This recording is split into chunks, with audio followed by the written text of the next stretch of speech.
Izdomāju parādīt, kas tad ir no mana tā saucamā video geara, ar ko es taisu savus video, jo ir plānā kaut kādu daļu pārdot un tad nopirkt kaut ko citu vietā, jo kaut ko esmu pārdevis, tad pirms, kamēr vēl viss ir, tad kaut ko parādīšu. Kā pirmo tad varam sākt ar to mikrofoniem, jo vienu šobrīd tad es arī izmantoju, tas man ir piesprausts, tad parādīšu, kas tad man ir.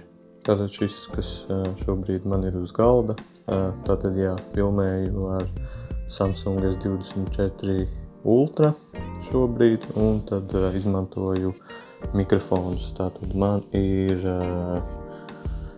Rode Wireless Go 2 mikrofoni, tātad man, protams, viņi piesprausti ir, bet man ir pilnais komplekts ar viņiem, tātad uztvērējs, kas šobrīd pie telefona, viens mikrofons, kas man piesprausts, un ir arī otrs mikrofons.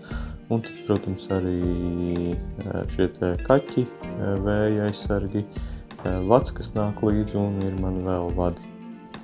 Tātad šos mikrofons parasti es izmantoju savos video, kas ir ļoti labi mikrofoni.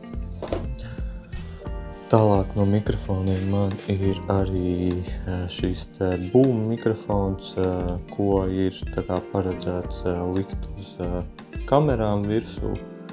Šis ir Canon mikrofons, neatceros kāds tieši modelis.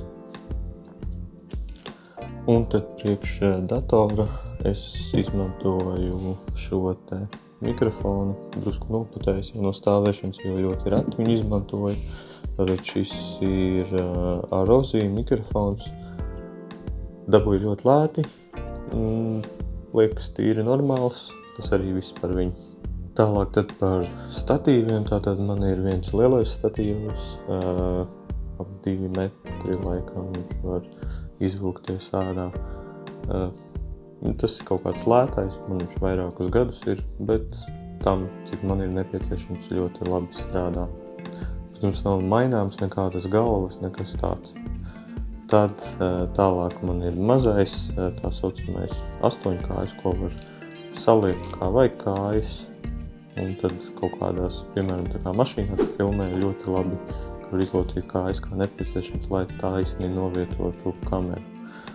Šis ir 3-kājas priekš DJI Osmo stabilizātora, bet viņam, protams, ir standartā skrūve un var uzmontēt, ko vien vēlas. Bet galvenokārt, protams, priekš DJI Osmo. Šis noteikti ir visdārgākais statīvs, lai arī tāds viens no vienkāršākajiem un baigi nav iespējams viņu kaut kā savādāk novietot.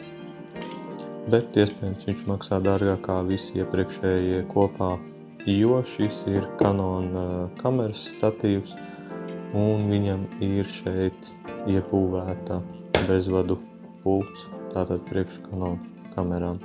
Arī citreiz izmantot ļoti ērti apstādināt, uzsākt no jauna filmēšanu. Tad no neinteresantākām lietām šeit ir galvas stīpa, tātad šobrīd man ir piemontēts, ka var telefonu ievietot. Piemēram, iepriekšējā kastes atvēršanas video, kur bija man DJI Osmo Mobile, tātad šo izmantoju. Un blakus ir, šī ir priekš krūšu siksna, tātad lai varētu pielikt vai telefonu vai kādu citu kameru. Tā kā man nav nekāda GoPro un kā tad es izmantoju telefonu. Un tad vēl kas tāds, šīs ir ekrāns, tātad šo var savienot ar savu telefonu. Kaut kādā vienā no Temu video rādīju, maksā šis ekrāns kaut kā 30 €. Tātad var spoguļot savu telefonu ekrānu, un te ir vēl papildus pogas, kā piemēram arī var attālināt, uzsākt un apstādināt video. Atcerējos, kad minēju par uzsākšanu un apstādināšanu video, ka man telefonam ir arī saucamais S-Pens, kas vēl S24 nāca uz Bluetooth, un tātad viņam šeit ir poga, ko es varu izmantot arī, lai attālināti uzsāktu ierakstīšanu telefonā, kad es izmantoju viņu, vai arī apstādinātu. Tad tikko iepriekšējais video man bija par šo Osmo 6 telefonu video stabilizatoru. Tātad, kā jau saprotams no nosaukuma, tas ir paredzēts, lai stabilizētu telefona video. Ļoti labi strādā, lai iegūtu šos plūdenos video, un par šo cenu esmu diezgan priecīgs par šo pirkumu. Nu, tad var teikt tā pēdējais, tad ir manas kameras un objektīvi.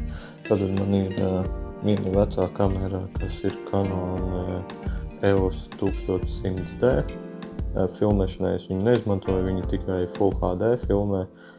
Īsti vairs nekam es viņu neizmantoju, viņa stāv man plauktā. Tad otra kamera man ir Canon EOS R50, tātad šī nav vairs spoguļkamera kā iepriekšējā, bet šī jau ir jaunākas paudzes hibrīda kamera.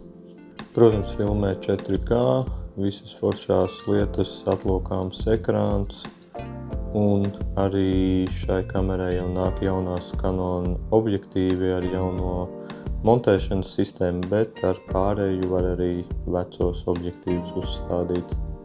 Un tad pēdējie divi tātad ir Canon objektīvi.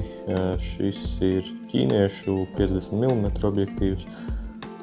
Priekš savas cenas strādā ļoti labi, viņš ir paskaļš.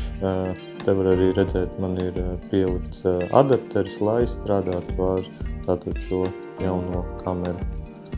Tātad ar šo adapteri es varu pielikt jebkurai vecai Canon objektīvam, un viņš strādās ar jauno Canon kameru.